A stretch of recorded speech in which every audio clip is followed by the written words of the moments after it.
नमस्कार। आज हम बात करने वाले हैं भारतीय क्रिकेट के उस कमाल के सफर की।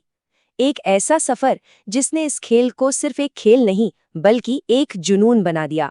और ये कहानी आप देखिए सिर्फ चौकों छक्कों की नहीं है, ये कहानी है भारत की बदलती हुई पहचान की।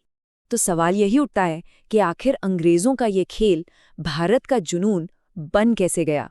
क्या थे वो टर्निंग पॉइंट्स, कौन सी थी वो जीतें और कौन थे वो हीरोज जिन्होंने एक विदेशी खेल को एक अरब से ज्यादा लोगों की धड़कन में बदल दिया।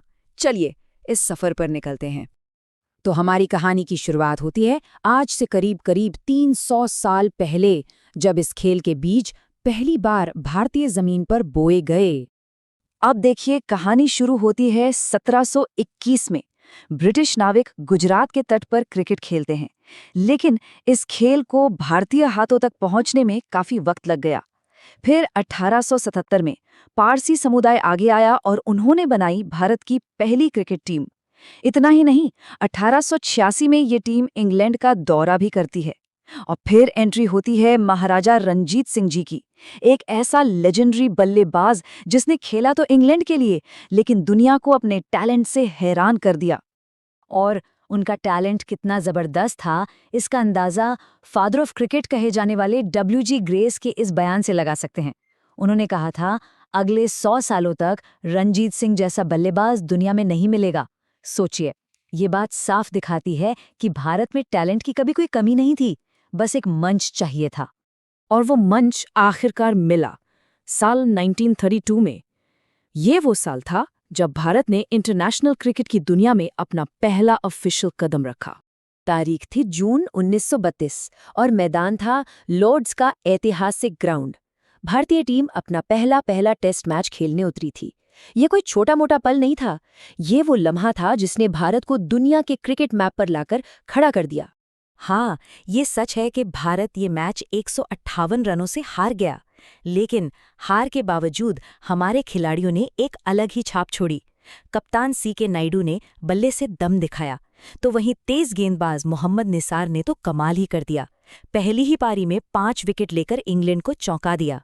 अमर सिंह का प्रदर्शन भी शानदार था। तो हार के बावजूद एक स्टेटमेंट दिया जा चुका था, एक संदेश साफ था कि ये टीम यहाँ टिकने आई है। और इसका सबसे बड़ा सबूत मिला ठीक अगले ही साल 1933 में। कप्तान CK नायडू को Wisden cricketer of the year चुना गया। ये उस जमाने का आप कह सकते हैं क्रिकेट का सबसे बड़ा सम्मान था। अब इस पहली दस्तक के बाद कई दशक गुजरे। भारतीय टीम ने अपनी पहचान बनाने के लिए बहुत स्ट्रगल किया। कभी जीत मिली, कभी हार, उतार चढ़ाव का दौर चलता रहा। लेकिन फिर आया एक ऐसा साल जिसने न सिर्फ भारतीय क्रिकेट बल्कि पूरे देश की सोच को हमेशा हमेशा के लिए बदल दिया। वो साल था 1983। सीन था 1983 वर्ल्ड कप फाइनल्स का। एक तरफ वेस्ट इंडीज मतलब द अनबीटेबल्स, 2 बार की वर्ल्ड चैंपियन, एक से बढ़कर एक लेजेंड से भरी टीम। और दूसरी तरफ भारत, हमारी टीम, जिन्हें टूर्नामेंट की शुरुआत में कोई गिन भी नहीं रहा था, अंडरडॉग्स। ये बिल्कुल वैसी ही कहानी थी, डेविड बनाम गोलियात। और हुआ भी वही जिसका डर था।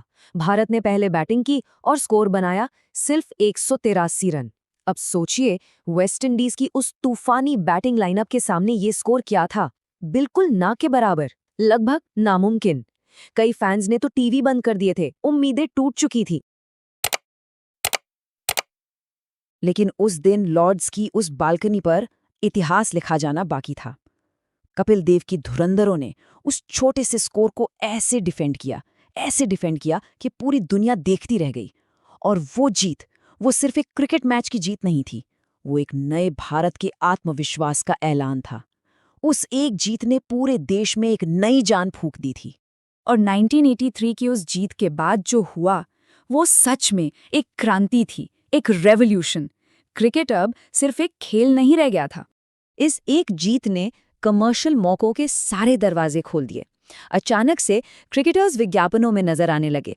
वो सिर्फ खिलाड़ी नहीं रहे, वो नेशनल आइकॉन बन गए। क्रिकेट अब एक $1 बिलियन एंटरटेनमेंट इंडस्ट्री बनने की राह पर था। लोग कहते हैं कि इकोनॉमी 1991 में खुली, लेकिन क्रिकेट तो 1983 में ही आज़ाद हो गया था। 83 की उस जीत ने आने वाली पीढ़ियों के लिए एक प्लेटफॉर्म तैयार कर दिया। देखिए कैसे। 1989 में सिर्फ 16 साल की उम्र में सचिन तेंदुलकर डेब्यू करते हैं। फिर 90s में लेजेंड्स की एक पूरी नई फौज मैदान पर उतरती है।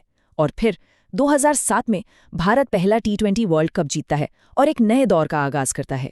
और ये वो नाम हैं सचिन तेंदुलकर, सौरव गांगुली, राहुल द्रविड़, अनिल कुंबले, VVS लक्ष्मण, वीरेंद्र सहवाग, युवराज सिंह। ये वो नाम है जिन्होंने 1983 की नींव पर एक ऐसी मजबूत इमारत खड़ी की जिसे कोई हिला नहीं सकता था। सचिन के दौर से लेकर गांगुली की दादागिरी वाली कप्तानी तक, द्रविड़ की दीवार से लेकर कुंबले की जादुई फिरकी तक, इन सब ने मिलकर भारत को दुनिया की सबसे मजबूत टीमों में से एक बना दिया। और फिर कहानी आगे बढ़ती है और आता है वो पल जिसका इंतजार एक पूरी की पूरी पीढ़ी कर रही थी। 1983 के ठीक 28 साल बाद अपनी ही जमीन पर अपने लोगों के सामने भारत ने एक बार फिर वर्ल्ड कप का वो सपना सच कर दिखाया। ये साल था 2011, एक ऐसा वर्ल्ड कप जो हर भारतीय की यादों में आज भी ताज़ा है। MS धोनी की कप्तानी में भारत ने एक और इतिहास रचा। वो वर्ल्ड कप की मेजबानी करते हुए उसे जीतने वाला पहला देश बना और इस जीत ने स्टैंप लगा दिया कि भारत अब क्रिकेट की दुनिया की एक ग्लोबल पावर हाउस है, एक ऐसी महाशक्ति जिसे कोई नजरअंदाज नहीं कर सकता। तो ये पूरा सफर हमें एक बड़े सवाल पर लाके खड़ा कर देता है। क्या क्रिकेट सिर्फ एक खेल है जो पूरे भारत को एक धागे में पिरोता है, या फिर ये हमें इस देश के बारे में कुछ और भी बताता है, उसके जज्बे के बारे में, उसके संघर्ष के बारे में और उसकी कभी हार न मानने वाली स्पिरिट के बारे में? शायद इसका जवाब इन दोनों के बीच में कहीं है।